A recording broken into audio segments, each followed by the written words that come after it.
Now this is the second video of biomolecules और उसका दूसरा कंपोनेंट हम पढ़ रहे हैं अमीनो एसिड। ठीक है, so what is an amino acid. देखो देखो इसका मतलब जो जनरल स्ट्रक्चर या जनरल फार्मूला कह सकते हैं तो ये होता है R1CH R2C double bond OH। ठीक है, जनरली तो अभी हम जब आगे करेंगे तो वो NH2CH और R NH2CH RC double bond OH होता है। ठीक है, वैसे अमीनो एसिड इसमें क्या होता है, देखो there are 20 alpha amino acid to form whole protein which differs at R. ठीक है, इसका मतलब क्या है, प्रोटीन्स मतलब जो भी होते हैं ना, अब हम आगे पढ़ेंगे। वैसे तो प्रोटीन्स अमीनो एसिड से मिलके बनते हैं, तो 20 अमीनो एसिड कंबाइन करके एक मतलब प्रोटीन फॉर्म करते हैं। ठीक है, और अब इसमें देखो जो 20 होते हैं ना, उनमें से सिर्फ एक ऐसा होता है जो इनएक्टिव होता है, बाकी सारे एक्टिव होते हैं। जैसे क्या है, देखो मैंने कहा था ना NH2, मतलब जनरली हम आगे पढ़ेंगे तो मैंने ऐसे बता दिया, अब आगे पढ़ोगे तो आ जाएगा NH2CH RC double bond OH। अगर ये RH हो जाता है यानी कि ये काइरल सेंटर नहीं रहा तो ऑप्टिकली इनएक्टिव हो जाएगा। बाकी सारे 19 जो बच गए वो सारे ऑप्टिकली एक्टिव होंगे। ठीक है, और इसका नाम याद रखना ग्लाइसिन।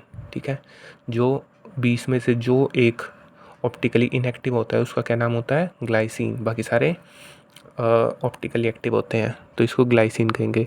अब एक और चीज़ है, जो 20 है उसमें से सिर्फ एक ऐसा है जो सिर्फ एक अल्फ़ा, मतलब देखो ये 20 अल्फ़ा अमीनो एसिड से मिलकर एक प्रोटीन बना है, तो इनको यूँ ही कह रहे हैं, एक अल्फ़ा अमीनो एसिड ऐसा होगा और एक अल्फ़ा अमीनो एसिड ऐसा होगा जो ऑप्टिकली इनएक्टिव होगा, और एक अल्फ़ा अमीनो एसिड ऐसा होगा 20 में से जो 2 डिग्री होगा, 2 डिग्री अमीन होगा। ठीक है, उसका हम क्या नाम देंगे, उसका नाम होगा प्रोलीन या फिर लेमिनो एसिड। ठीक है, याद रखना, ये भी पूछेगा, यही पूछेगा, लेमिनो नहीं है सॉरी, इमिनो।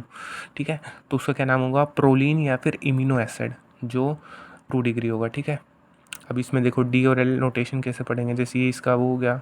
ठीक है, अब इसको रिप्रेजेंट कर दो आर और COOH नीचे पर। ठीक है, अब CH और NH2 बच गया, जब H एक बार इस साइड NH2 इस साइड, एक बार H उस साइड NH2 इस साइड। अब NH2 इस साइड है यानी राइट में, तो सॉरी मैंने R लिख दिया, D आएगा राइट साइड में, तो D आ जाएगा, और लेफ्ट में NH2 है तो L नोटेशन आ जाएगा। ठीक है, मोस्टली R L आइसोमर्स, जो ज़्यादातर होते हैं ना वो L आइसोमर्स होते हैं। ठीक है, समझ आ गया होगा। अमीनो एसिड में टोटल 20 अमीनो एसिड एक प्रोटीन बनाते हैं, देखो एक बारे में बता रहा हूँ। और ग्लाइसिन हो के ऐसा जो ऑप्टिकली एक्टिव होता है 20 में से, और एक ऐसा होता है जो प्रोलीन बोलते हैं जिसे हम, या फिर इम्यूनो एसिड जो 2 डिग्री होता है। ठीक है, पूरे 20 में से। अब अगला देखते हैं स्ट्रक्चर ऑफ अमीनो एसिड। अब देखो जैसे ये होता है ना RCH NH2C double bond OH, अभी बताया था, इसमें ये एसिड होता है, ये बेस होता है। ठीक है, अब इसको क्या करोगे ना, यहाँ से O नेगेटिव और H पॉजिटिव में ब्रेक कर दो, ये H गेन करके NH3 पॉजिटिव बना देगा, O नेगेटिव भी बना दिया। ठीक है, इसको क्या बोलते हैं, ज्विटर आयन या फिर डाइपोलर आयन। ठीक है, ये कहते हैं इसे। अब देखो पीएच डिपेंडेंसी, अब जैसे ये जो हमारा बना है, ठीक है, इसको यहाँ कर दिया, अब इसमें तुम OH नेगेटिव ज़्यादा रिएक्ट कराओगे, H पॉजिटिव कम, यानी OH नेगेटिव इंक्रीज यानी बेसिक में डाल दिया या तो। अब OH नेगेटिव इसके साथ कंबाइन करके H2O ले जाएगा, तो OH तो है ही एक, H ये तो NH2 बन जाएगा, O नेगेटिव ऐसे कैसा, तो ये एनायनिक फॉर्म हो गया हमारी। ठीक है, नेगेटिव है तो एनायनिक फॉर्म होगी। अब हमने H पॉजिटिव इंक्रीज कर दिया यानी OH फॉर्म कर रहे हैं। ठीक है, और NH3 पॉजिटिव में ही रह जाएगा, इसका मतलब यहाँ पर पॉजिटिव यानी कैटायनिक फॉर्म आ गई। ठीक है, एसिडिक मीडियम में डालने पर ये, और इस पर ये। अब देखो एसिडिक बफर का हमें पता है कि pH क्या होता है, pKa प्लस लॉग ऑफ जो कॉन्जुगेट बेस होता है अपॉन में एसिड। ठीक है, pH क्या होता है, pKa plus log of conjugate base upon acid. अब इसमें आइजो इलेक्ट्रिक पॉइंट देखते हैं, उसको PI से रिप्रेजेंट करते हैं। PI का मतलब isoelectric point, pH at which concentration या फिर cation is equal to anion, मतलब टोटल जो चार्ज है, मतलब एनायन जितना है कैटायन भी उतना ही है। ठीक है, उस पॉइंट पे जहाँ पर कैटायन इक्वल है एनायन इक्वल है, मतलब टोटल चार्ज 0 हो गया। ठीक है, उस पॉइंट पर हम pH देखते हैं, उसको आइसोइलेक्ट्रिक पॉइंट बोलते हैं हम। ठीक है, अब देखो ये वाला बेस है, ये वाला एसिड, इस पे देखो क्या है, इसमें 2 केस होते हैं PI निकालने के।